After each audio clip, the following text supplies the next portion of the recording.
वो हम दिल दे चुके सनम टाइप के हैं। मतलब तो लड़के को और लड़की को मतलब मिलाते हैं, बोले तो शादी करवाते हैं। तो आप जाने रहे हैं कि चक्कर लगाते, जब सदिया होगी तो चक्करों लगेगा ना जी। तो चक्करों में कभी लड़की आगे रहेगी, कभी लड़का आगे रहेगा, होगा ना।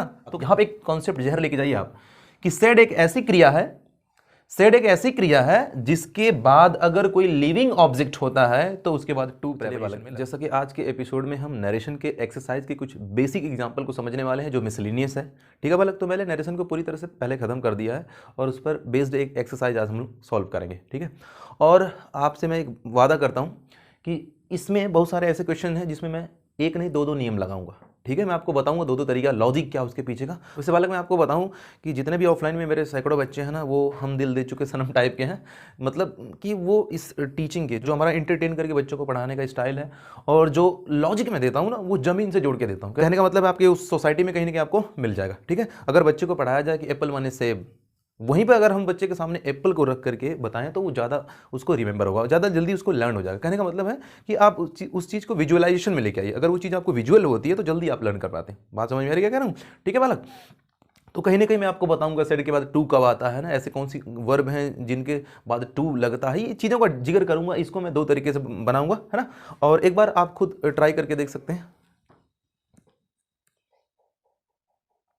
ठीक है, चलिए अब मैच कराइए। आपने जो भी किया होगा वीडियो को पॉज करके, तो अब आगे बढ़ लेते हैं, इसको मैच कराइए। अब कैसे करते हैं देखिए, Rajni said I shall give you one more chance now. यहाँ देखिए रजनी सेड, ये हमारा इन्वर्टेड कॉमा के पहले वाला है, सिंगल कॉमा के पहले है, इसको हम रिपोर्टिंग वर्ब कहते हैं। ठीक है बालक, और ये जो है डबल इन्वर्टेड कॉमा में, इसको हम रिपोर्टेड स्पीच कहते हैं। ये बात है ना। तो सबसे पहले अगर किसी भी नरेशन को सॉल्व कर रहे हैं, चाहे असर्टिव का हो, इंटेरोगेटिव, ऑब्जेक्टिव, किसी का भी हो, ठीक है, अगर उसको सॉल्व करने जाते हैं तो सबसे पहले आप ना इन्वर्टेड कॉमा के अंदर वाली बात को देखेंगे। अगर इसी बात को मैं फनी टाइप में कहूं तो आप समझ जा रहा है। यहाँ पे देखिए रिपोर्टिंग वर्ब, वर्ब मतलब वर मतलब दूल्हा हो गया जी। समझ में बात को? मतलब ये जो सिंगल वाला है ये लड़का है, लौंडा है, मतलब ये दूल्हा है। और इधर देखिए जो नट बल्ट से कसा गया है, ठीक है, मतलब जिसके ऊपर पूरा दबाव रहता है, वो लड़की है, बोले तो रिपोर्टेड स्पीच है। ठीक है, तो सबसे पहले अगर डायरेक्ट से इनडायरेक्ट बनाने जा रहे हैं आप, यानी लड़के और लड़की को मिलाने जा रहे हैं, तो आपको सबसे पहले लड़की देखना पड़ेगा, है ना। तो अब फोटो देखने से काम चलेगा नहीं, है ना। आपको पूरी तरह से क्या करना पड़ेगा, वहां पे जाना पड़ेगा। इसका मेरा कहने का मतलब यह है कि आप जब डायरेक्ट से इनडायरेक्ट बनाने जा रहे हैं तो सबसे पहले इन्वर्टेड कॉमा में लिखे गए सेंटेंस को पहचानेंगे कि ये कौन सी टाइप का सेंटेंस है। ठीक है, असर्टिव, इंटेरोगेटिव, मतलब वो पांचों प्रकार में कौन सा है। जैसे आप उसको पहचान ले जाते हैं तो इधर सेड और सेड टू को आप आसानी से चेंज कर पाएंगे। चलिए, तो सबसे पहला काम करते हैं, इस लड़की को हम पहचानते हैं ताकि इस लड़के से इसका रिश्ता हो सके।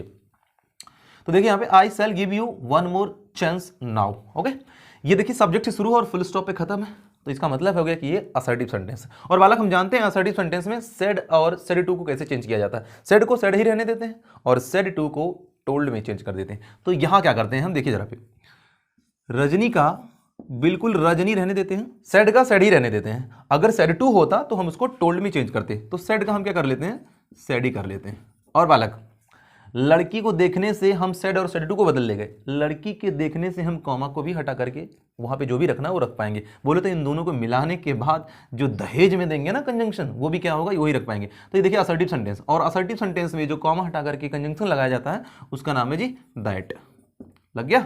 आगे बढ़ लेते हैं। अब लड़की में परिवर्तन, पर्सन, पर्सन बदलना आप जानते हैं, ये सब मैं आपको बहुत जहर तरीके से सिखाया हूं। यहां पे देखिए आई, ये कौन सा पर्सन है जी, फर्स्ट पर्सन। तो फर्स्ट पर्सन किसके अनुसार चेंज होता है, सब्जेक्ट के अनुसार। सब्जेक्ट कौन इसमें, आओ लेके चलते हैं यहाँ पे। फर्स्ट पर्सन आई को हम सब्जेक्ट के पास लेके गए, रजनी।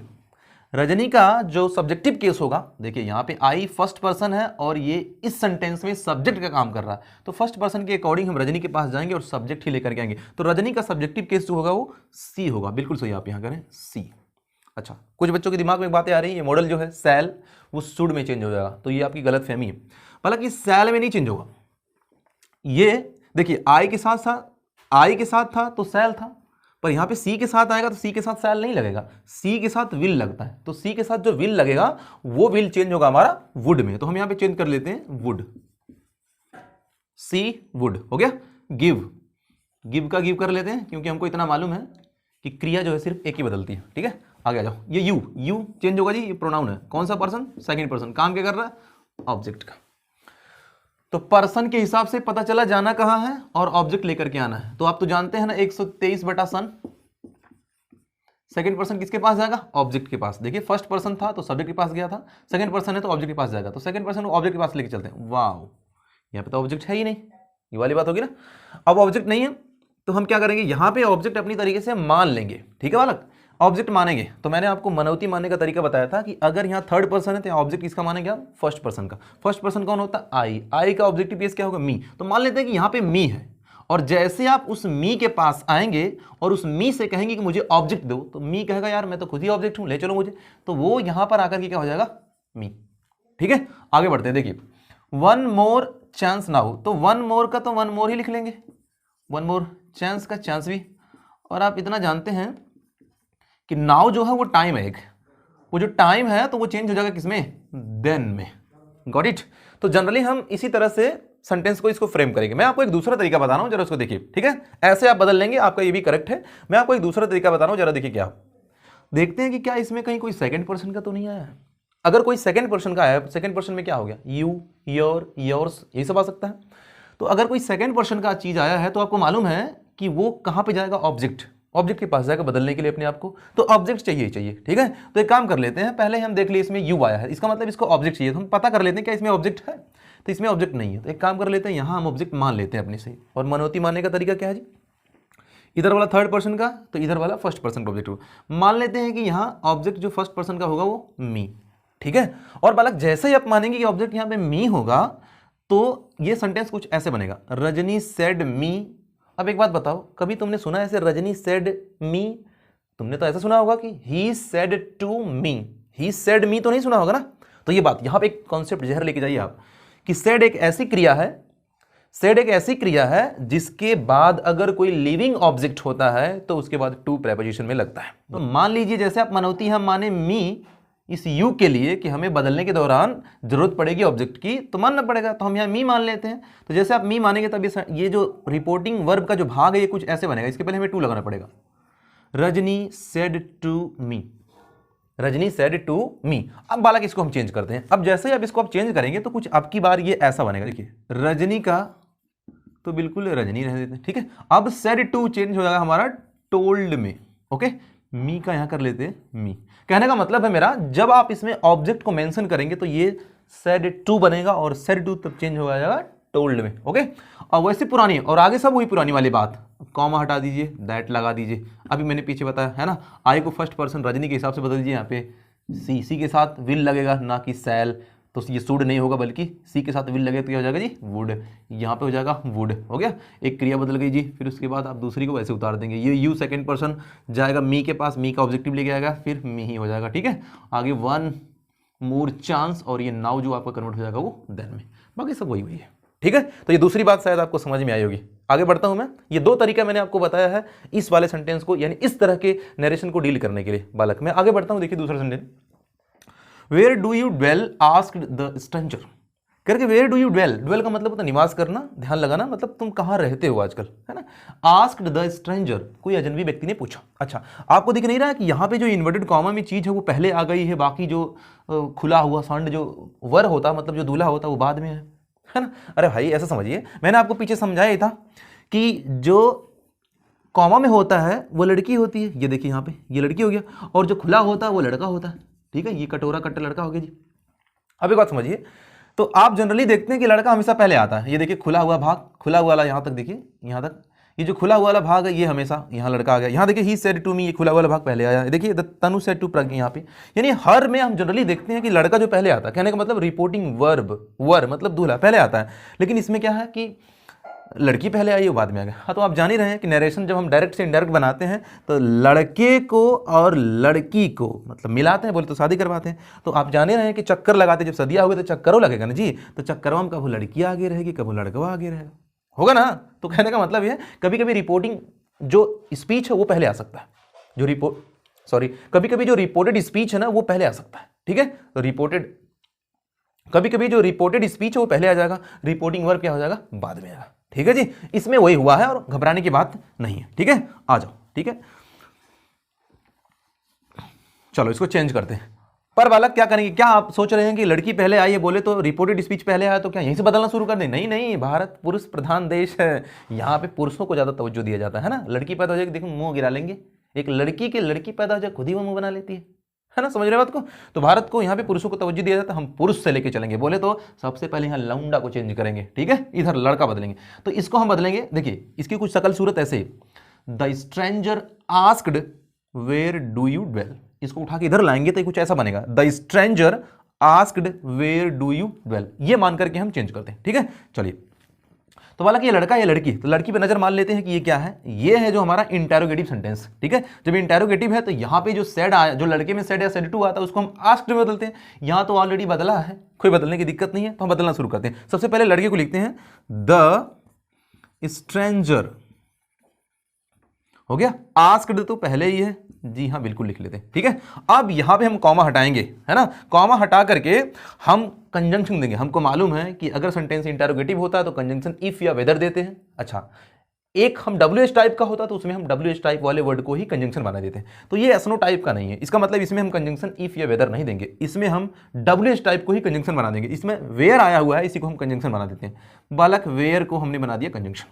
अब कुछ लोगों ने रट्टा मारा होगा कि डू डिड में चेंज हो जाएगा, ऐसा कुछ नहीं है, बिल्कुल ये भ्रम है, ठीक है। अब क्या कर लेते हैं जरा देखिए, जैसे आपने वेयर को कंजंक्शन बनाया, इसके तुरंत बाद आपको क्या चाहिए, सब्जेक्ट चाहिए। कंजंक्शन के बाद एक नया क्लॉज चाहिए, नया क्लॉज सब्जेक्ट से शुरू होगा। तो सब्जेक्ट इसमें डू को आप ना बदलिएगा, यू को बदलिएगा। तो ये जो यू है, ये यू सेकंड पर्सन का है, सेकंड पर्सन के हिसाब से कहां जाना चाहिए, ये लड़के के ऑब्जेक्ट के पास जाएगा, है ना। तो ऑब्जेक्ट देखिए, द स्ट्रेंजर आस्क्ड, यहां ऑब्जेक्ट है ही नहीं, तो मान लेते हैं कि इसमें मी होगा। ये देखिए थर्ड पर्सन का है तो फर्स्ट पर्सन का ऑब्जेक्ट यहां मी मान लेते हैं।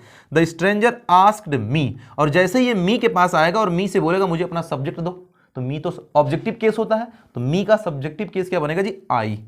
तो वेयर के बाद हम क्या लिख लेंगे, आई। इतनी बात समझ में आ रही है, आगे बढ़ते हैं। जैसे आप यू को आई में चेंज कर लेते हैं तो आपको आगे बदलने की क्रिया की बारी आती है, क्रिया बदलेगा, ठीक है। ड्वेल, तो अब बालक पहले पता लगाइए कि कौन से टेंस में था, आपको पता ही चल गया कि डू डज वाला प्रेजेंट इंडेफिनिट होता है। प्रेजेंट इंडेफिनिट टेंस बदलता है पास्ट इंडेफिनिट में, और पास्ट इंडेफिनिट कहता है कि सब्जेक्ट प्लस वर्ब की सेकंड फॉर्म। तो देखिए सब्जेक्ट मैंने लिख ही लिया है, अब मुझे वर्ब की सेकंड फॉर्म लिख देनी है, ठीक है। अब ऐसा नहीं कि डू को तुम डिड कर दोगे, भाई मेन वर्ब की सेकंड फॉर्म लिखनी है आपको। तो ड्वेल की जो सेकंड फॉर्म होगी वो होगा ड्वेल्ट, बन गया जी। The stranger asked where I dwelt. आप चाहते हैं तो इसमें भी ऑब्जेक्ट को मेंशन कर सकते हैं, the stranger asked me where I dwelt, ठीक है। कुछ डाई ट्रांजिटिव वर्ब होती हैं जिसमें आपको दो ऑब्जेक्ट देना बहुत जरूरी हो जाता है, तो अगर आप दे सकते हैं तो दे दीजिए, नहीं तो रहने दीजिए, ठीक है।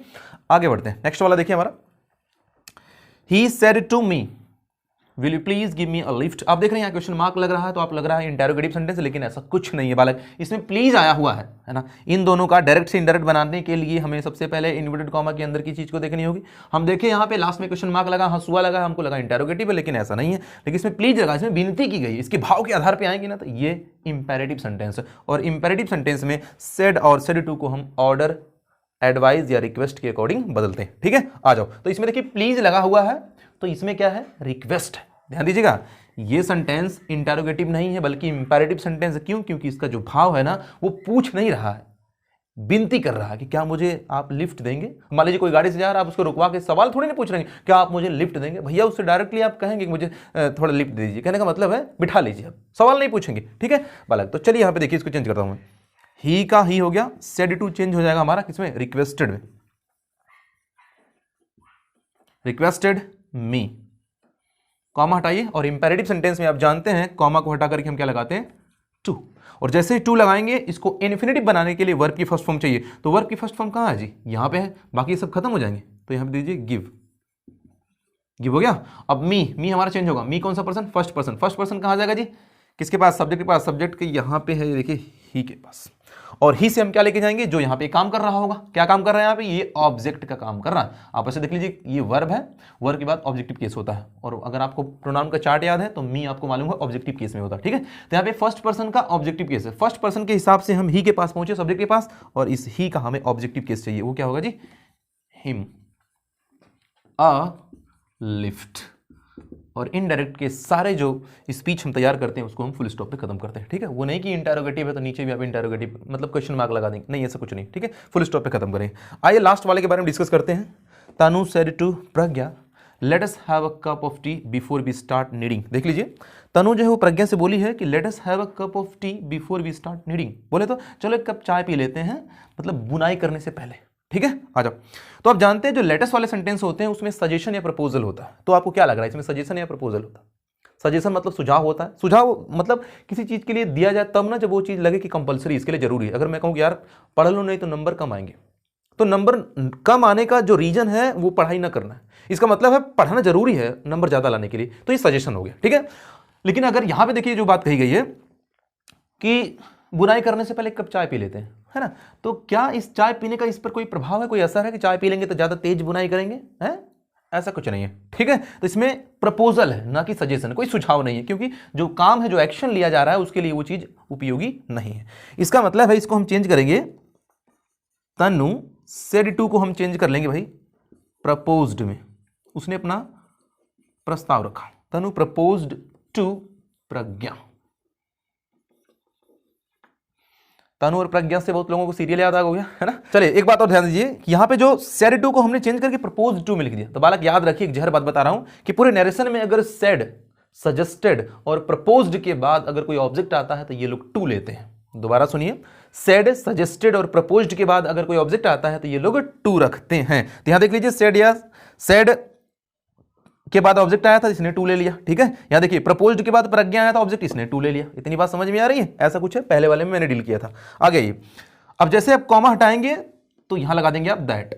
थोड़ा माफी चाहूंगा, स्पेस कम है, कॉमा हटा के दैट लगा देंगे। ठीक है, लेट वाला, हालांकि इंपेरेटिव सेंटेंस है, तो दैट लगाएंगे। और हमको मालूम है कि लेटेस्ट वाले में जैसे कंजंक्शन दैट डालते हैं हम, उसके तुरंत बाद हम अपनी मर्जी से सब्जेक्ट वी या दे चूज करते हैं। बालक हम यहां पे देख करके चूज कर लेते हैं। अगर फर्स्ट पर्सन का होता है तो हम वी ले लेते हैं, अगर थर्ड पर्सन का होता है तो दे ले लेते हैं। यहां देखिए थर्ड पर्सन के बारे में बात हो रही है तो हम दे मान लेते हैं। यहां पे आप वी मानेंगे तभी कोई दिक्कत नहीं है, दे हो गया। ठीक है, और दे के तुरंत बाद एक मॉडल रखते हैं जिसका नाम है शुड। ये अपनी मर्जी से रखते हैं, ये अपनी तरफ से रखते हैं। ठीक है, क्योंकि इंपेरेटिव सेंटेंस है तो दे शुड हमने रख लिया, दे शुड। अब जैसे आप दे शुड रखेंगे, शुड एक मॉडल है, मॉडल के बाद वर्ब की फर्स्ट फॉर्म चाहिए, तो फर्स्ट फॉर्म कहां पे? हैव है। इसका मतलब ये लेट और अस क्या हो जाएंगे? खत्म हो जाएंगे। तो हैव को हमको रखना पड़ेगा, they should have a cup of T, a cup of T हो गया।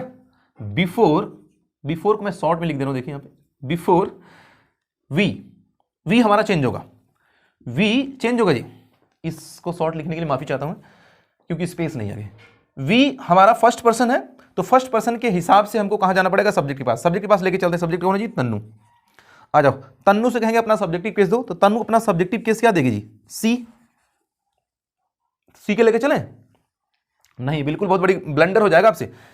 ये देखिए यहां पे वी सब्जेक्ट का काम कर रहा है, हालांकि ये फर्स्ट पर्सन है, तो फर्स्ट पर्सन के अकॉर्डिंग आपको जाना चाहिए सब्जेक्ट के पास। सब्जेक्ट के पास आप आ गए हैं, तो सब्जेक्ट के पास आप आए हैं तो सब्जेक्ट लेकर के जाएंगे, तो तन्नू तो अपना सी सब्जेक्टिव दे देगी, लेकिन गलती हो जाएगी। क्यों? क्योंकि यहाँ पे वी क्या है? प्लूरल है, तो हमको भी तन्नू का जो सब्जेक्टिव केस होगा वो प्लूरल वाला चाहिए। बोले तो अगर तन्नू के पास सब्जेक्टिव केस प्लूरल में नहीं है तो उसके घर में से हम लेके जाएंगे, तो उसके घर में क्या है? थर्ड पर्सन में क्या है? ही, सी, इट, दे।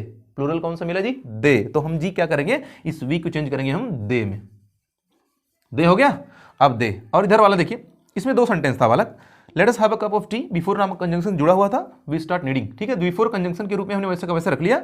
और क्या कर लेते हैं हम, देखिए वी स्टार्ट नीडिंग, ये प्रेजेंट इंडेफिनिट टेंस में, इसको हम चेंज कर देंगे पास्ट इंडेफिनिट में। इतनी बात समझ में आ रही है? वी को हमने चेंज कर लिया दे में। स्टार्ट बोले तो क्रिया, क्रिया बदलने को टेंस बदलना कहते हैं, और स्टार्ट हमारा V1 है, वर्ब की फर्स्ट फॉर्म है, ये प्रेजेंट इंडेफिनिट टेंस में है, और इसको बदलेंगे हम पास्ट इंडेफिनिट में। और हमारा पास्ट इंडेफिनिट का नियम कहता है कि सब्जेक्ट के बाद वर्ब की सेकंड फॉर्म दीजिए, तो सब्जेक्ट हमने लिख लिया, अब स्टार्ट की सेकंड फॉर्म दे देते हैं स्टार्टेड, स्टार्टेड नीडिंग। ये देखिए खत्म हो गया जी। ठीक है, अगर कुछ आपको विजिबल नहीं हो रहा होगा लाइटिंग की वजह से तो उसके लिए मैं माफी चाहूंगा। बाकी ये सारे कॉन्सेप्ट मैंने डील किया। ठीक है बालक, कुछ और क्वेश्चन लेकर के जो एडवांस लेवल के होंगे, मिसलिनियस वो भी होगा, मिसलिनियस, उसको मैं अगले एपिसोड में डील करूंगा। वीडियो को देखने के लिए आपका प्रेमपूर्वक धन्यवाद। Thank you, bye, take care.